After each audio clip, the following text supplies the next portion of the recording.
Hey guys, in this video I'll show you how you can block someone on Monopoly Go.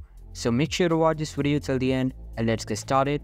First of all, open up your Monopoly Go application on your mobile device, and after that you will be redirected to the app's homepage where the actual game is played. Now select the Friends tab from the bottom tray of icons. After that, simply navigate to the leaderboard section and all of your friends will be present here. Now you can see that there's no block option available here. Now how you can get rid of your friends, just simply tap on them, select remove, and that's it. Currently this is the only thing you can do instead of blocking. So this is basically how you can block someone on Monopoly Go. So that's all for today's video. Hope you liked the video. I'll be waiting in the next one. See you soon. Bye.